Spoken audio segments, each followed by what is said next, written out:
Seja muito bem-vinda a mais um HoraCast com Elis Beck. E hoje eu tenho a honra de receber um grande amigo aqui que vai falar sobre contratações públicas. Como é esse universo das compras públicas. Mas antes eu quero que você já deixe o seu like aí e compartilhe essa live com outras pessoas. Tenho certeza que esse conhecimento vai agregar muito na vida daqueles que pretendem entrar nesse universo que são as compras públicas, as licitações. Vai trazer muito esclarecimento. Principalmente que a gente está no momento de transição da nova lei de licitações, a 14133 de 2021. Tenho a honra de receber o meu amigo Rafael Bernardes. Bem-vindo, Rafa. Seja muito bem-vindo ao nosso espaço aqui. Quero já agradecer a sua presença, a sua disponibilidade, o seu tempo de vir aqui para trazer um pouquinho de esclarecimento sobre esse processo de transição da nova lei de licitações. Bom dia, Li, tudo bom? Bom dia a todos. Agradeço o convite, muito honrado em poder debater sobre a contratação pública, que é muito importante para todos, né? E estamos aí, vamos trocar uma ideia. Vamos bater um papo legal. O Rafa, nós estamos no momento de trazer essa questão da inteligência na gestão pública. Inteligência em todos os sentidos. Na questão da inteligência emocional, dos relacionamentos, das lideranças. E você hoje, como líder, à frente de um departamento que é nós sempre falamos isso, é o coração do governo, das prefeituras, que é as compras públicas. É por onde passam todos os processos, desde uma caneta, merenda escolar, transporte escolar. Então, várias situações, várias secretarias. Eu tive a honra de estar com vocês por uns anos, compartilhando ali algumas experiências. E é um mundo mágico e com um monte de desafios. E agora, com a nova lei de licitações, eu acredito que os desafios eles dobram não só para vocês, enquanto gestores dessa área, mas para as pontas, para as outras secretarias, que estão aí meio que perdidas nesse processo. Como você vê esse processo de transição, através de tudo que está acontecendo e principalmente nessa prorrogação que aconteceu através da MP, que veio logo no dia que ia ser implantada a nova lei de licitações? Como você enxerga isso e como estão sendo os desafios na Secretaria de Administração? Ok. Trabalhamos por muitos anos juntos, mesa lado a lado, sabemos dos desafios, A gente está na correria da contratação pública, na hora de fazer a coisa acontecer, Para quem pode não estar habituado, toda a contratação, a maior parte das contratações tem que passar por um processo de licitação e tem certos ritos que devem ser seguidos para que a gente possa fazer uma licitação com a melhor compra possível, com a melhor contratação possível, que esteja dentro da legalidade, que é muito importante, porque gera segurança jurídica para todos os atos, para todos os envolvidos no São amplas responsabilidades. Muita responsabilidade, E com a transição, o regime antigo, ele focava muito no procedimento, Então, você pegar a Lei 8666, ele focava muito nas regras do procedimento. E a 14133, ela foca muito na parte de planejamento. Planejamento e instrução. Planejamento sempre foi um desafio muito grande, para todas os as órgãos gestões, públicos, Por quê? Porque esbarra em algumas dificuldades, na dificuldade de pessoal, na dificuldade de se adequar a regras que às vezes você não tem muito tempo, não tem recurso para fazer os treinamentos necessários, mas a gente vai se virando de alguma forma. Vai aprendendo no processo. A gente vai aprendendo, Mas com a publicação da nova lei, que foi em 2021, que deu um prazo de 2 anos, para os órgãos se adequarem, para todos em nível nacional.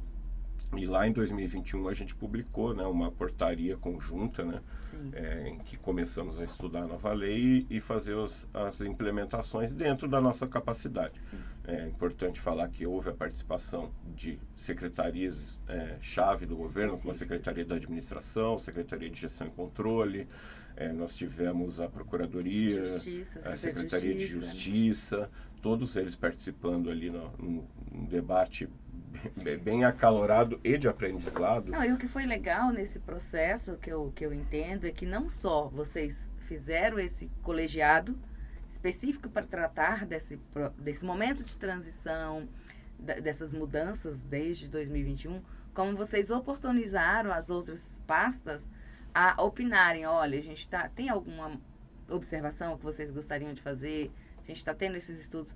Eu acompanhei de perto esse processo, eu acho que isso foi muito interessante quando vocês abriram para outros questionamentos. Olha, gente, é isso aqui que a gente está pensando. Sim. O que vocês acham? Querem contribuir? E aí eu não sei quantas secretarias se manifestaram, porque normalmente não tem o hábito de se manifestar nesse sentido. Não há esse hábito. A gente tenta construir a participação dos órgãos, né? Nós que trabalhamos diretamente com as contratações, com o processo licitatório de todos os órgãos, a gente talvez conheça mais a fundo como deveria ser, né? Porque eu costumo falar lá no departamento, assim, é uma secretaria grande como a que você trabalha, tem 70, 50, 60 processos no ano, né, que passam por licitação. A gente vê 500 processos, 600 processos. Sim. Então, é natural que a gente tenha um pouco mais de entendimento de como funcionam as coisas. A gente tenta incluir os servidores de outras secretarias para construir junto uma solução, claro, mas nós sabemos das dificuldades. Nós, trabalhando na Secretaria de Administração do Departamento de Licitações, a gente sabe das dificuldades e a gente tenta levar isso em consideração dentro daquilo que é possível. É que o foco é muito específico de vocês, né? É isso. Nós fazemos isso, esse é o nosso papel. E aí pega a minha secretaria, a gente faz isso, mais isso, mais isso. Então, assim, são situações diferentes e por isso as habilidades são outras, conhecimentos são outros, que tem que estar realmente à frente para nos dar esse suporte de quem está na ponta para entender esse processo, entender essa transição, entender essas alterações, né, da norma, da legislação. Isso é muito interessante. E como está sendo com as secretarias, Rafa, essa troca, esses novos processos que já estão sendo instruídos dessa maneira? A gente começou a receber processo novo agora, né? Processos que já serão processados pela nova lei. Há ali uma dificuldade de compreensão dos novos regramentos, né? Tem alguns decretos que têm que ser seguidos, que alteram a forma que se monta um processo em relação à forma anterior, mas o nosso papel ali além de, por atribuição, analisar a instrução do processo e processar a licitação, é orientar os órgãos no sentido de produzir o melhor resultado e com o suporte legal necessário, né? Como eu disse, para dar segurança a todos os envolvidos. Muitas das vezes o órgão na ponta, ele tem uma necessidade, mas ele não compreende exatamente o que está sendo envolvido ali. Então, o quanto aquela pessoa está se responsabilizando por um documento que assina, às vezes com uma informação incorreta ou às vezes faltando informação, e nós estamos ali para que isso seja cada vez mais dirimido e cada vez mais essa pessoa que se responsabiliza por qualquer aspecto do processo de contratação e seja mais segura em relação a tudo que ela faz. Isso. Então, a nossa ação é pensando, óbvio, na legalidade do processo, na melhor compra ou na melhor contratação possível para o município, né? Mas também na segurança de todos os envolvidos. É importante que todos aqueles que se responsabilizam no processo estejam seguros daquilo que se responsabiliza. Que está assinando ali, né? Exatamente. Então, assinar, às vezes, parece ser só uma formalidade, mas não, né? Colocou seu nominho ali, você é responsável por aquilo que está escrito, né? E a gente preza, a gente tem esse zelo com a responsabilidade de todos, não só nossa, né? De todos os gestores e servidores que estão envolvidos, que assinam documentos, no sentido de dar segurança para essas pessoas também. Então, talvez a gente, por ter uma cultura de treinamento, a gente faz bastante curso, a gente estuda muito, e por ter também acesso a muitos processos, o que nos torna diferentes, né? Porque vocês têm acesso a vários. É de caneta a avião, né? Então a gente entende, tem na verdade que entender um pouco de tudo. E a gente tenta construir junto com o órgão, sim, uma solução a melhor possível dentro da segurança jurídica, que é necessária para o processo Sim. de contratação pública. Né? Com certeza. Eu costumo dizer lá para minha equipe, para as meninas que trabalham comigo, que assim, a facilidade hoje de conduzir um processo, de conduzir a equipe para não cometer tantos erros, né, diante desse, foi exatamente essa experiência que tive dos anos lá. Que hoje outras secretarias me ligam para tirar dúvidas sobre como é que vocês estão fazendo. Ah, eu vi que vocês publicaram agora a ata, intenção de registro. Eu vi também. Aí me ligaram, vocês já publicaram? Como assim? Eu falei, ué, gente, a gente tem que cumprir o que está determinado no decreto de regulamentação da nova lei de licitações.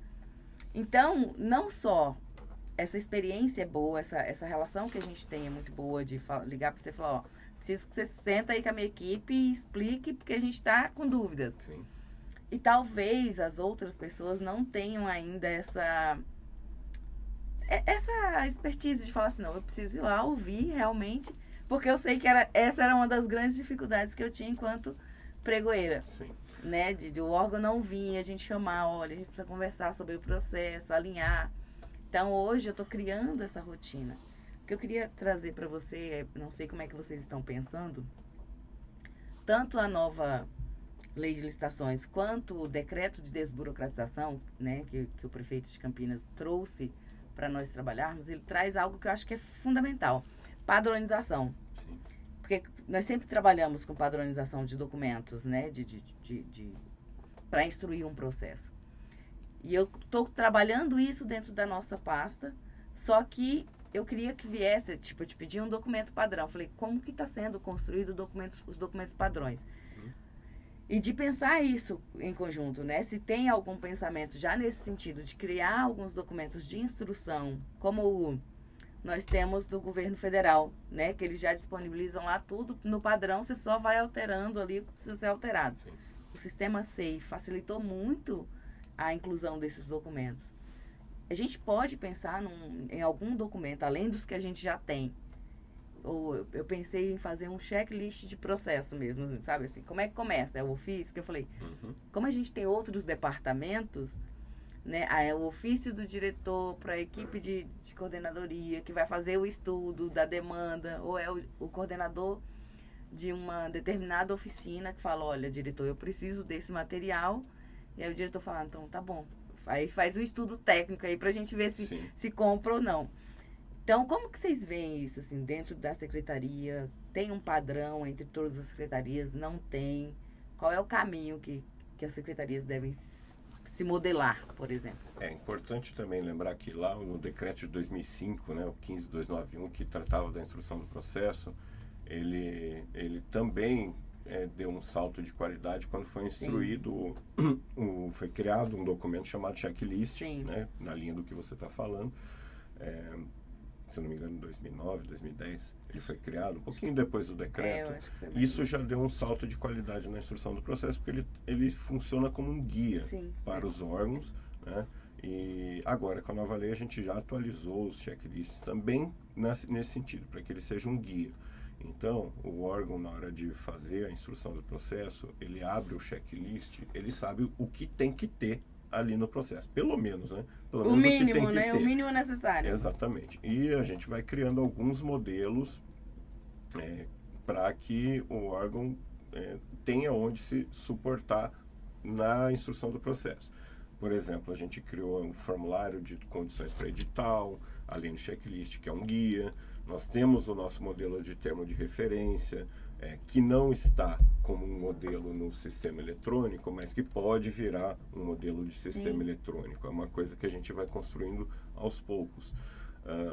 Entendo que a padronização ela é tratada na nova lei, né? A gente trabalha muito com a padronização de especificação de material de contratação, que é uma coordenadoria do Departamento de Licitações.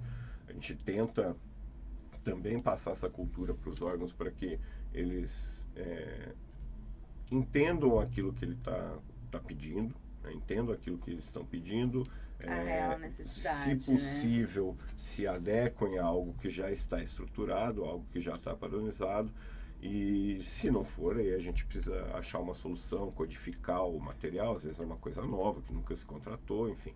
Mas esse é o primeiro ponto, né? A codificação de material, a especificação do material ou da contratação.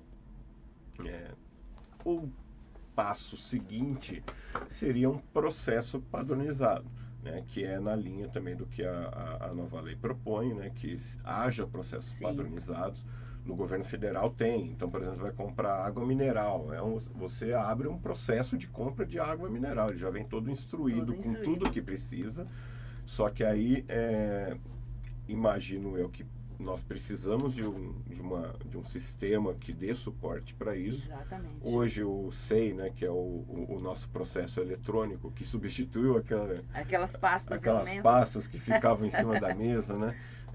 Ele nos foi importante num momento, quando ele foi instituído lá em 2015, que foi feita essa transição do papel para o eletrônico, mas imagino que agora ele tem que também dar suporte na questão de padronização de processo. Sim. Né? É óbvio que é mais um passo, né? Aí, né? Precisamos de um ajuste ali, não só no sistema, mas na relação entre a prefeitura e as empresas de tecnologia. A IMA muitas das vezes nos ajuda com isso. E a atualização do SEI eu acho que é importante, porque hoje me parece que ele entrega aquilo minimamente que a gente precisa.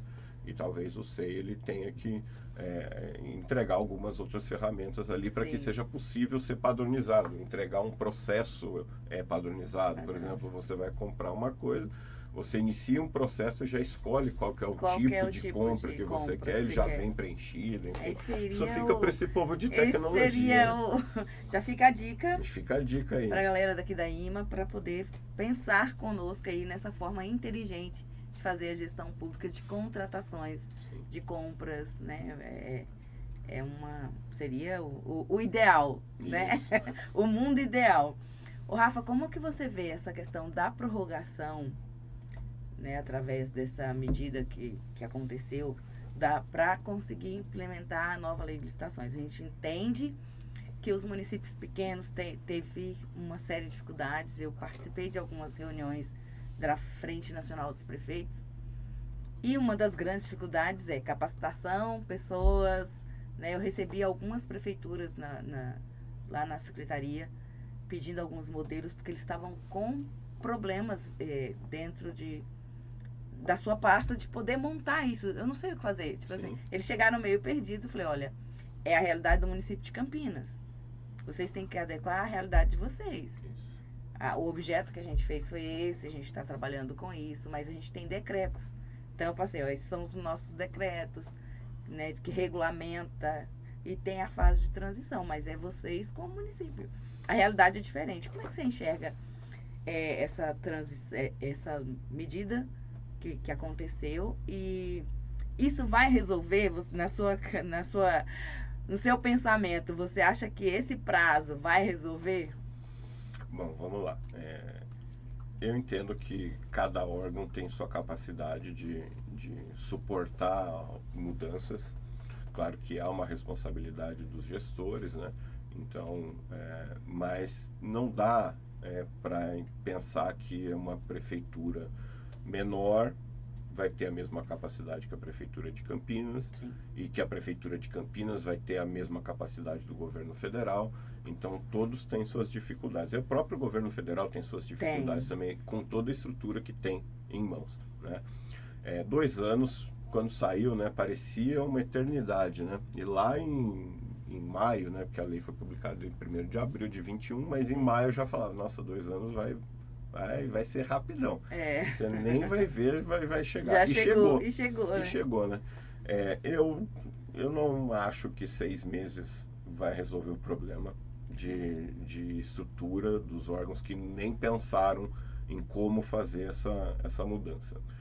Há sempre a possibilidade para aqueles que não têm estrutura, não têm funcionário, não têm servidor. A gente tem que entender essa realidade. de contratar empresas de consultoria que podem dar esse suporte, né, para fazer uma transição. Mas assim, se ganhou um respiro a mais, né? São 6 meses aí para as outras prefeituras. Para nós, no momento, a gente pretende manter a transição para a nova lei já de acordo com o nosso decreto, né? Então, os processos que estão chegando agora, eles já devem estar instruídos pela nova lei. Imagino que é um movimento interessante da Prefeitura de Campinas, porque empurrar para dezembro talvez não seja a melhor solução. Porque se chegar em dezembro e não sei se 6 meses vai ser suficiente para se resolver os problemas que pode se ter. Então, a gente optou por manter o decreto, já dar uma forçada na implantação da nova lei. Né? Eu acho que é importante que a gente já faça essa transição com algum tempo para entender quais os problemas que vão surgir na implementação, porque até agora foi tudo muito teoria. Vamos ver na prática. A prática agora é que começa os desafios. Agora você imagina ali, se chega em dezembro e começa a surgir um monte de problema na implementação, porque aí envolve sistema, envolve pessoas, e ainda mais num período de dezembro que tem muita gente parando por férias, enfim. Então não sei se é um momento mais adequado. Dezembro são os grandes desafios das compras públicas, Exato. né? Dezembro e janeiro, eu me lembro que são os meses que a gente tem mais problemas em relação a licitações, porque a maioria das empresas tem aquelas férias coletivas de final de ano. Então, o pessoal não está trabalhando. Aí você vai fazer licitação com quem? A gente tem casos de licitações fracassadas por conta exatamente de desertas, né? Tipo, não apareceu ninguém. Não tem, né? Empresas, elas têm as férias coletivas e nós ali também, nós não temos férias coletivas. Nós trabalhamos todos os dias de dezembro ali, exceto nos feriados, ainda bem, né? Mas jogar essa transição para o fim do ano, eu acho que seria mais problemático. E os problemas iriam surgir muito em cima do fim do prazo. E surgindo muito em cima do fim do prazo, janeiro já começaria com um peso muito grande. É improrrogável. É improrrogável. Assim, para tudo se dá solução, né? Mas a princípio não vai se mudar novamente, né? Então, eu entendo que a gente já deve utilizar esse meio de ano que a gente está, né, quase no meio do ano, para entender quais são os problemas de implementação, de procedimento, de sistema, com tempo suficiente para resolvê-los até o fim derradeiro ali do prazo, que é dezembro. Eu entendo que até dezembro a gente já vai ter passado pela experiência da aplicação e não teremos problemas para seguir com a implementação da nova lei. Eu concordo com você. Eu acho que realmente a gente tem que manter o que está previsto nos nossos decretos, né? Continuar aí essa fase de transição, até porque é a fase de aprendizado. Sim. Aqui é o momento que você pode ir, não errando, mas ajustando, né, o entendimento. Sim. Eu acho que é mais ou menos por aí. As pessoas não estavam atentas. Eu confesso que realmente, quando saíram vários decretos, assim, foram seguidos. Uhum. E aí você trouxe algo que eu acho que é muito importante, a capacitação do servidor. A gente não teve, né, e até por conta de decretos de contenção de despesas, a gente não pode contratar um treinamento específico. Sim. E aí a gente tem essa dificuldade. Eu fui para alguns treinamentos, mas específicos. Eu fui lá na ETP para aprender a fazer a instrução de processo. Aí depois para fazer a parte de parcerias e concessões. Mas não teve um específico, a nova lei de licitações, isso. Aí agora é só a planilha de composição de custos para serviços comuns. Agora é só para serviços de engenharia. Agora a gente não teve esse. E aí fica muito, para quem está numa cultura antiga, que você quer mudar, tudo que você pretende mudar, a gente tem muita dificuldade na cultura do serviço público, em geral, né? Da gestão pública. Então, é muito mais moroso, porque começa a colocar empecilhos e obstáculos, e a gente tem sentido muito isso na pele, principalmente Hoje eu tenho dificuldades com processos de pesquisas. Sim. Não de órgãos públicos. A gente está com dificuldade de fornecedor mesmo. Sim. De achar o fornecedor, de responder. O prazo agora que é maior. Então, assim, o prefeito quer algo para amanhã, que tenha que andar rápido. Aí você tem que dar 6 dias de prazo para o fornecedor responder. Respondendo ou não, a gente tem que esperar esse prazo. Então, isso ficou mais... Eu acho que deixou o processo um pouquinho mais moroso, sabe? Ele não é tão célere como poderia ser se a gente já não respondeu em 2 dias, a gente deu o prazo em 2 dias, a gente já toca o processo. Nesse sentido. A pesquisa sempre foi uma dificuldade, né, Elisângela? A gente, como pregoeiro que fomos, a gente viu muito processo, sabe qual é a dificuldade do órgão. Eu entendo que é um avanço na forma que se faz pesquisa atualmente, para evitar principalmente sobrepreço, porque quando você faz pesquisa só com fornecedor, esse fornecedor ele pode controlar o preço de referência da licitação. Então eu não acho que isso é uma boa prática. E com o advento ali dos bancos de preços públicos, com utilização de atas e contratos vigentes, isso é quebrado um pouco e a gente tende a ter um preço de referência mais alinhado à realidade e não tão influenciado pelo mercado. A questão de treinamento, é importante ressaltar que nós temos ali, dentro da nossa capacidade, oferecido cursos via EGDS, né, que é a Escola de Governo. Eu tive a oportunidade de falar sobre pesquisa no EGDS. Nós temos o Rafa, o outro Rafael lá da Secretaria de Administração, que tem dado treinamentos de ETP, tem dado outros treinamentos. Agora tem o plano de contratação, né, anual. Mas isso tudo, o PCA, tudo isso barra na nossa própria capacidade, né? Porque a nossa vontade é que a gente possa ajudar e treinar né? o máximo possível, mas nós temos o dia a dia também. E não podemos largar não dá para parar e só treinar o povo. Não tem jeito. Mas, assim, dentro do possível, tem os cursos do EGDS, há muitos cursos gratuitos em órgãos como o ENAP. O próprio Tribunal de Contas tem cursos gratuitos que basta logar no sistema, fazer um cadastro e aí você consegue fazer o curso, alguns deles até com certificado. Sim. É óbvio que isso demanda do servidor uma proatividade em busca de conhecimento, né? Um incentivo por parte do gestor para que isso seja feito, porque não adianta nada cobrar conhecimento e não dar a infra necessária para o servidor. Vai fazer o curso quando? Se é um curso para trabalho, em tese, esse curso tem que ser feito. Tem que ser feito no horário de trabalho, né? Não dá para ser à noite. Exatamente. Tem alguns que fazem, né? Tem alguns que fazem. E é legal, é bacana. Eu, por exemplo, gosto de... Às vezes eu coloco lá em um site de vídeo, alguma coisa lá, coloco às vezes na velocidade um pouquinho mais rápida para passar, porque às vezes são vídeos longos, né?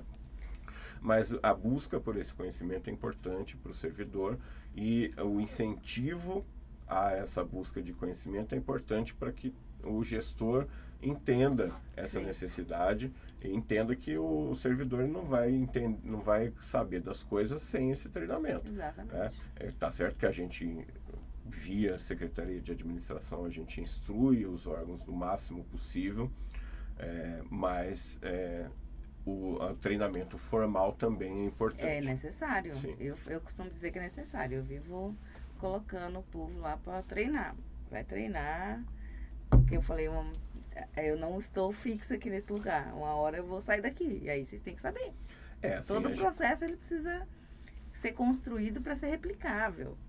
A gente tem encontrado assim, um feedback bem positivo em alguns órgãos, né? A gente teve a Secretaria de Serviços Públicos que foi conversar com a gente lá em relação ao processo, Secretaria de Educação, Secretaria da Saúde, algumas outras secretarias também, que buscam conversar com a gente para tentar entender o que precisam fazer, e isso é importante. Essa proatividade do órgão também é importante, porque nós estamos ali para ajudar no máximo que for possível, mas a busca por essa ajuda também é importante. Sim, com certeza. E esse é um dos objetivos, inclusive, deste projeto, que é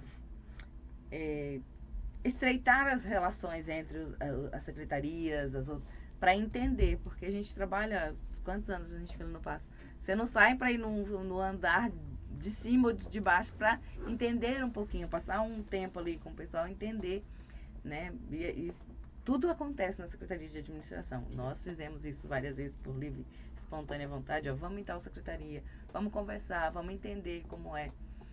Mas eu acho que isso tem que partir de uma gestão mesmo, dessa gestão, olhar o todo, né? Tem que ter uma pessoa estratégica dentro da pasta que possa ter esse olhar. Rafa, você trouxe algo que eu acho que eu queria tocar nesse assunto também, sobre o Tribunal de Contas do Estado de São Paulo. Né, com essa transição, eu sei que eu participei de vários treinamentos do tribunal nessa fase, que eles fizeram polos de treinamentos em várias cidades, inclusive fez aqui em Campinas presencialmente. Eu fui em São Paulo algumas vezes também, no próprio tribunal, para participar, sobre essas alterações. No primeiro momento, a gente percebeu que o próprio tribunal também não tinha embasamento técnico até para poder falar sobre esse processo, porque não tinha iniciado. Então, até eles ficavam assim, ó, um falava uma coisa, eu falava assim, não, mas a gente não tem como, nada do que está sendo dito aqui pode ser usado em qualquer processo, porque não existe uma realidade de uma ação ou de um fato que nós já estudamos, não tem jurisprudência para isso, sim, nesse momento. E como você tem visto o papel do tribunal hoje, assim, dentro desse contexto? Eu percebi que eles estão muito mais atentos, principalmente aos contratos, né, que é a minha área de atuação hoje. Eles estão muito mais atentos a essa cobrança de fiscalização, sim, dos contratos. Você tem alguma coisa já da nova lei de licitações que já aconteceu? Você conhece algum fato nesse sentido? O Tribunal de Contas do Estado de São Paulo, ele é uma ótima referência para a administração. Eu entendo que a participação do Tribunal de Contas na administração ela é muito importante, porque nos dá um guia, né? Só que nós estamos falando de uma lei nova. E os entendimentos, as jurisprudências do Tribunal de Contas, elas valem para a lei antiga. Agora vai se construir a jurisprudência para a lei nova. Mas, de qualquer forma, o Tribunal de Contas tem feito um trabalho importante de debate. Tem a lei comentada no site do Tribunal de Contas. Em alguns aspectos, eles não dão ali uma interpretação, mas isso vai ser construído, com certeza. O Tribunal de Contas do Estado de São Paulo é muito atuante. Na administração, eu acho que é muito importante. Tem muita gente que enxerga com outros olhos o Tribunal de Contas, mas eu acho muito importante. Assim, o papel, né? O papel do tribunal é fiscalizar as contas, né? Exato. Públicas. Nós que estamos ali trabalhando com licitação, a gente se escora muito nos entendimentos de Tribunal de Contas do Estado de São Paulo. É importante falar que muitas das jurisprudências do TCU foram carregadas para a nova lei. E como são tribunais diferentes, o TCU e o Tribunal do Estado de São Paulo, muitas das coisas que foram carregadas para a nova lei havia um entendimento distinto do Tribunal de Contas do Estado de São Paulo. E eles vão ter que se adequar, porque agora está na nova lei, né? Jurisprudências do TCU foram carregadas para a nova lei. Então, acho que vai ter que haver um alinhamento aí não tem jeito, está na lei, né? Tirar o ego. Isso. Mas, assim, é importante que até os órgãos de fiscalização estão passando por um momento de transição. Né? Com certeza vai ser tranquilo, porque só tem fera lá, né? No Tribunal de Contas, o pessoal muito bom. E eu acho que juntos, né, a gente vai construindo aí um caminho seguro para as contratações públicas. Eu acho que é o mais importante, é trazer essa segurança jurídica para os processos, para as pessoas envolvidas no processo, os gestores. Eu acho que esse é um papel muito importante nosso, que estamos ali, né, nessa gerência de compras e de pessoas. E segurança principalmente para a equipe, né? No seu caso, que é muito mais específico hoje, já era, né? Já tinha um peso muito grande o papel do agente de contratação, que era o pregoeiro, e hoje é agente de contratação. Então, essa segurança jurídica com base na força que a gestão tem, eu acho que isso é muito importante para desenvolvimento desse trabalho que eles têm agora, né? Não só sempre tiveram, mas eu acho que agora com um peso muito maior dentro da legislação. Com certeza, assim. É que nós trabalhando ali, né, a gente tem muito essa visão da responsabilidade, né? E a gente tenta passar para todos essa visão. Ali a gente tem uma cultura de treinamento, uma cultura de estudo, que Sim. nos ajuda muito. A gente trabalha muito com jurisprudência do Tribunal de Contas, a gente lê muito os acordos, a gente tem o núcleo de licitações da Procuradoria que está próximo a nós, Tá perto, o que nos dá um ajuda suporte muito, ajuda muito para o processo de contratação, ter acesso aos procuradores, ter formas de debater com a área jurídica para construir um entendimento mais seguro possível para aquele caso concreto. A participação jurídica ela é muito importante, né, desses núcleos oficiais, né, de aprovação jurídica, é muito importante para o processo de contratação. É importante aqui trazer também, que voltando um pouquinho num ponto que a gente conversou anteriormente de padronização, que há muito tempo a gente tem um processo de padronização de minutas de edital e de contrato, né? Isso foi um ganho muito grande, né? A gente tinha uma base grande de editais padronizados, já pré-aprovados pela Procuradoria, e aí a gente teve que construir de novo, né? Porque muda a lei, muda o edital. Sim. E nós fizemos aí um esforço bem grande, conseguimos construir a nossa base. Então, ter esse apoio jurídico da Procuradoria Geral é muito importante para nós e com certeza vai trazer benefícios na contratação, porque vai haver segurança em todo o processo de contratação. E todos os envolvidos, né? Nossa, que bom esse papo, né? A gente fica aqui no Flow, vai até amanhã de manhã falando falar do que a gente gosta, é muito bom, né, Com certeza. Rafa? E a gente tá chegando aí no finalzinho do nosso bate-papo.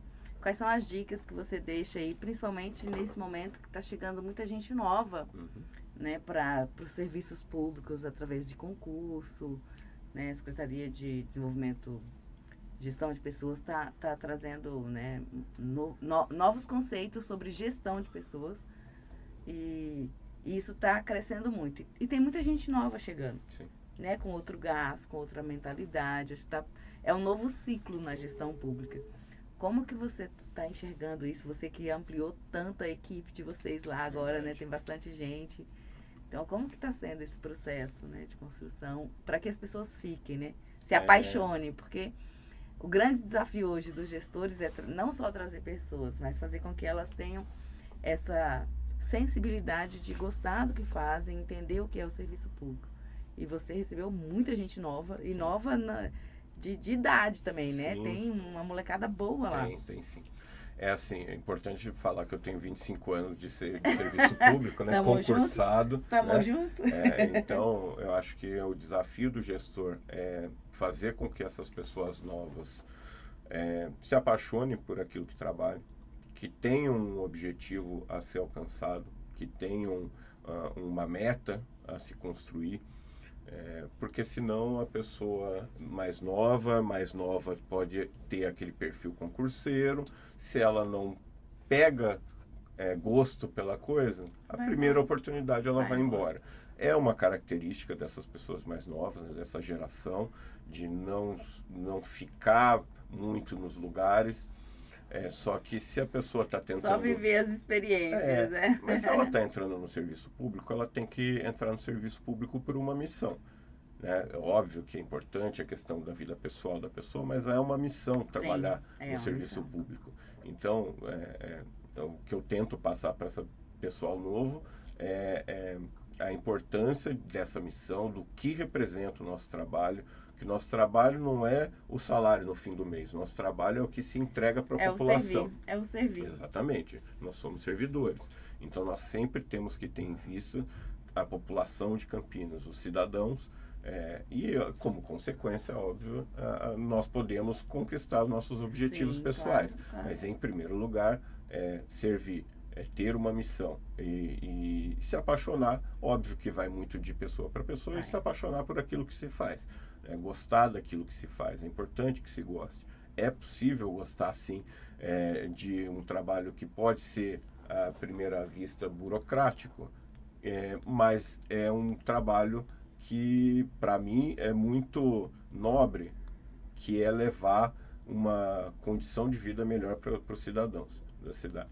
Então, é importante ter essa visão, construir essa visão na mente das pessoas e torcer para que elas entendam isso e continuem com a gente. É importante que essas pessoas novas continuem na administração. Você está com quantas pessoas na equipe hoje, Rafa? 20. O departamento tem 33, né? Mas novas, a gente recebeu 5 ou 6 novas, assim, novas mesmo, abaixo de 30 anos, que pra gente é nova, né? Mas já é uma outra geração. E é importante contar com essas pessoas porque elas trazem uma cultura diferente, uma vivência diferente, soluções diferentes, com uma cabeça mais arejada, né?